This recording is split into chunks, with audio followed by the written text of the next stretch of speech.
the fortune teller of black smoke. Madam Morgana's curse. It was a misty autumn night when the northern winds howled. At the edge of the dark forest, in the village of Black Smoke, stood a crooked wooden house, slightly apart from the others, at the end of the narrow cobblestone streets.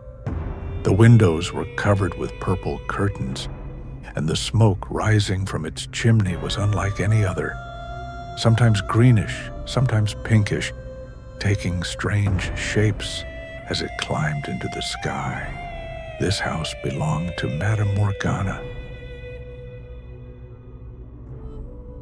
The villagers whispered her name. Some said she was 300 years old.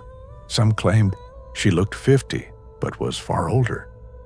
The truth was that Morgana was exactly 47, yet the deep lines on her face and the darkness in her eyes made her seem much older.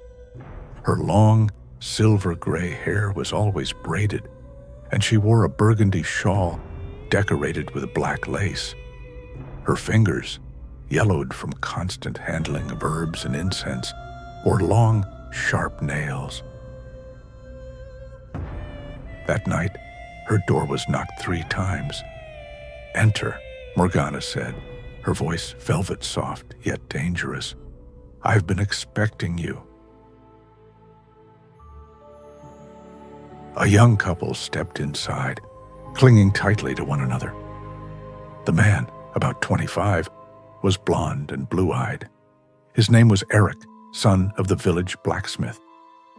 The young woman beside him was Lyra, the village school teacher, renowned for her beauty, with black hair and green eyes.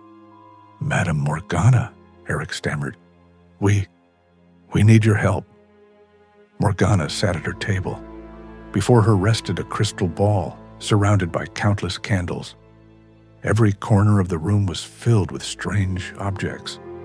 Dried bats, jars of unidentifiable creatures floating in liquid, bones and feathers hung on the walls. The heavy scent of incense lingered. Lavender, rosemary, and something else, like burnt flesh.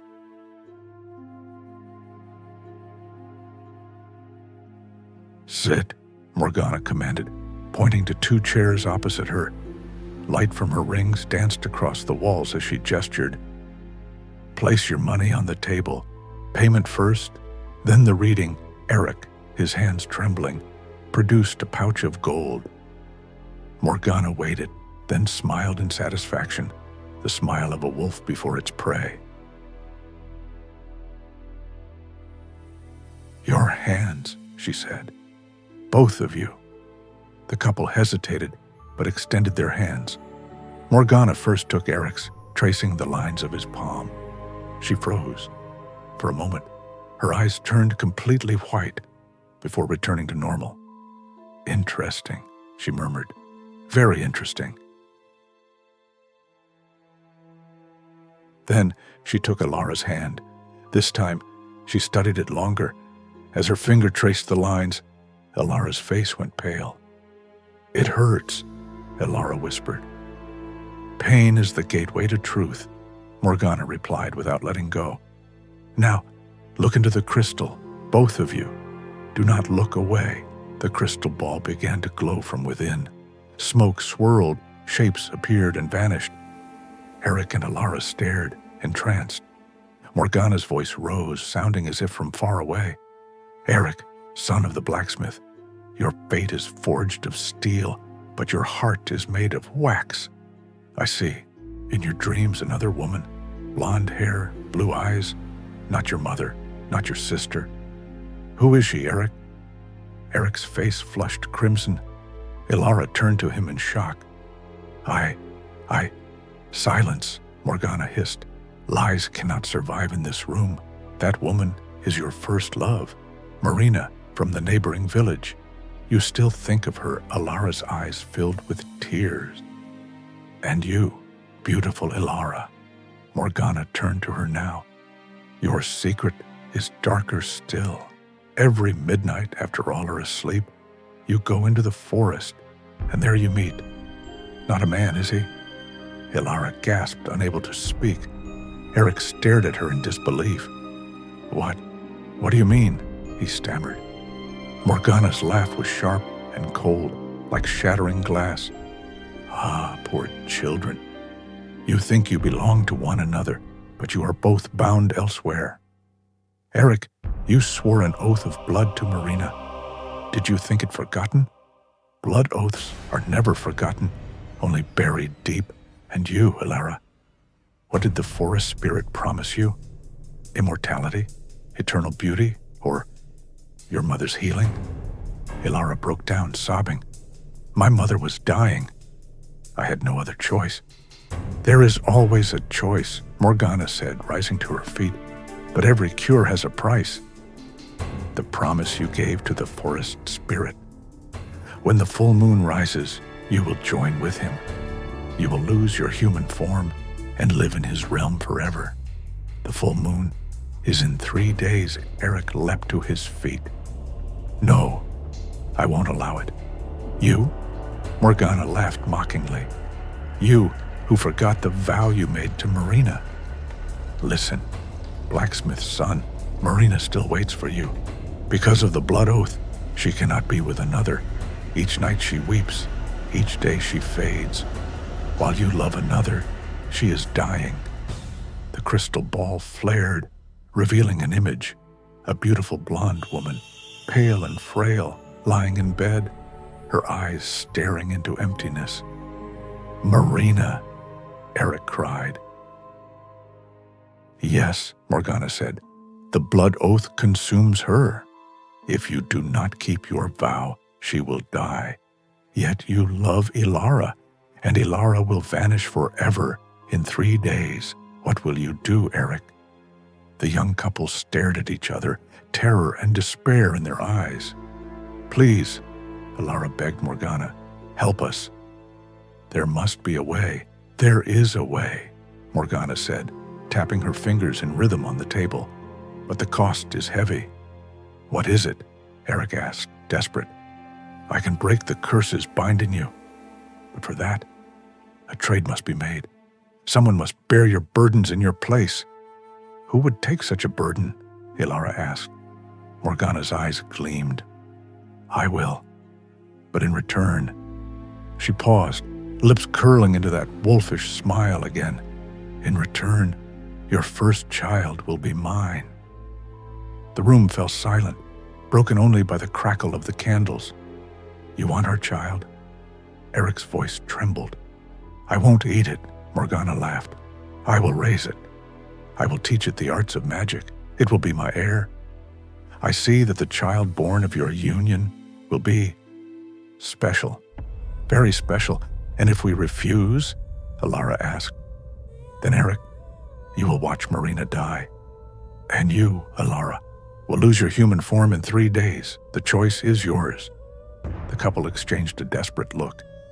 "Give us time to think," Eric said. 3 days, Morgana replied. "By the night of the full moon at midnight. Decide by then. But remember, the longer you delay, the higher the price." They stumbled toward the door, but before leaving, Morgana spoke again. "One more thing. A small detail." They turned, eyes wide with dread. "If you accept the deal, and then break your word, you will both turn to stone. Forever. Erected in the village square as statues, an eternal warning." Lyra shivered. You're a monster." Morgana laughed. "No, my dear. I am only a trader. My business isn't bargains and costs. The true monsters are those who follow desire and destroy others in the process. Now go. Time is ticking." The door shut behind them by itself. Outside, the cold wind lashed their faces. As they walked toward the village square, Eric suddenly stopped. "Lyra, this forest spirit business, is it true?" Lyra, tears streaming, nodded. "My mother was dying, Eric. While searching for herbs, I met him. He offered help. I accepted. But until I met you, I didn't understand what I'd done. And Marina, I loved her once, but our families were enemies. We met in secret, swore a blood oath one night.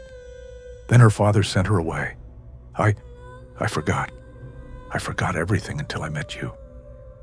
They embraced, clinging to each other in the freezing night. "What will we do?" Lyra whispered. "I don't know. Maybe another sorcerer. There is none stronger than Morgana in these lands. You know that, and indeed it was true. Morgana's fame spread far and wide. No one dared challenge her power." That night, neither slept. Eric thought of Marina, her pale face, her suffering from the blood oath. Lyra thought of the forest spirit's green eyes and the promise she had made. The next day, strange things plagued the village. The water drawn from the well ran blood red. Crows circled the skies, shrieking horribly. People whispered of strange lights and sounds from Morgana's house.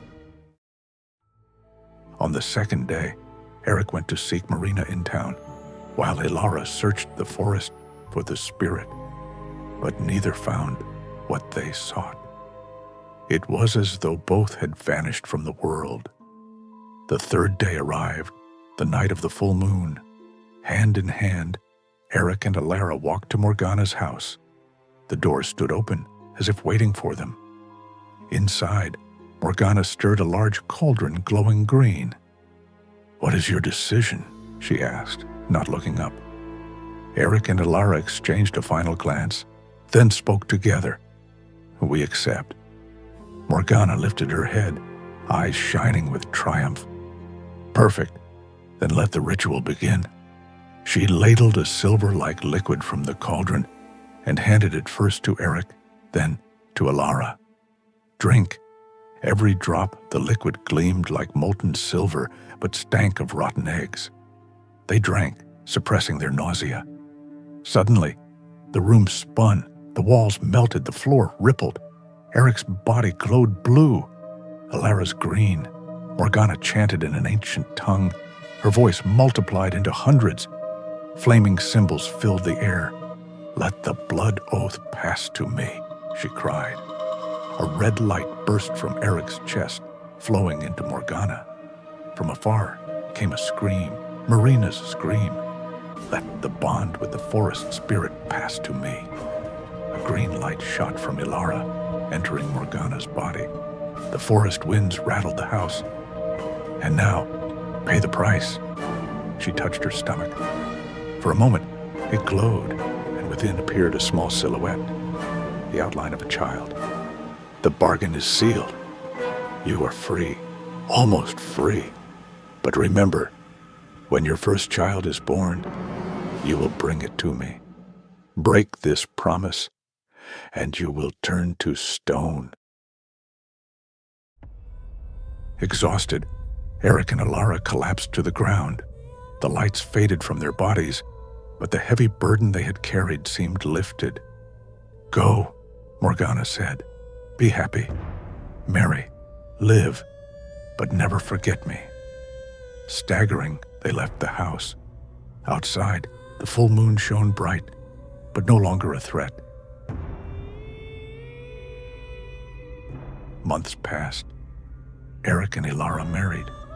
News came that Marina had recovered and married another. The forest no longer called to Lyra. All seemed well. Until Lyra became pregnant.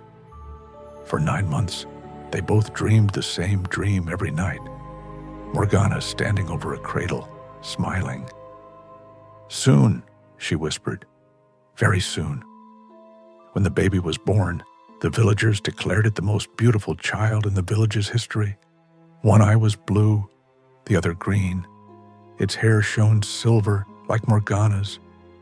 Eric and Lyra named her Lyra, and every night they held her tightly as they slept, waiting for Morgana's return. But on the third night after Lyra's birth, something unexpected happened. Morgana's house exploded in flames. purple and green fire soaring into the sky. The villagers tried to put it out, but the magic flames could not be quenched with water. By morning, nothing remained but ashes. Among them lay a shattered crystal ball. There was no sign of Morgana. She was never seen again. But Eric and Lyra knew this was not the end. Morgana was not dead. She was only waiting.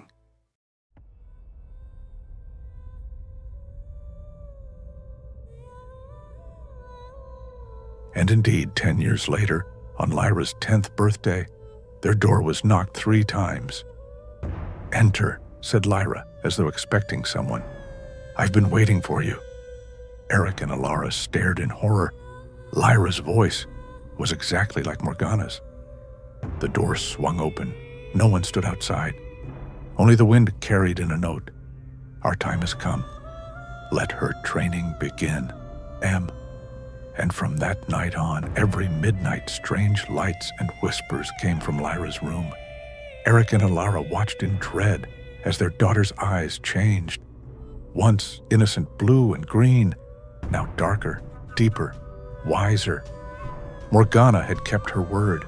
She had not come to take Lyra away. But from afar, she was training her, shaping her, and Lyra loved it. The story does not end here, of course. Lyra's 11th birthday approached, and strange things began once again in the village. Wells dried, then filled with blood. Animals made eerie sounds at night, and some swore they saw Morgana's silhouette in the mist.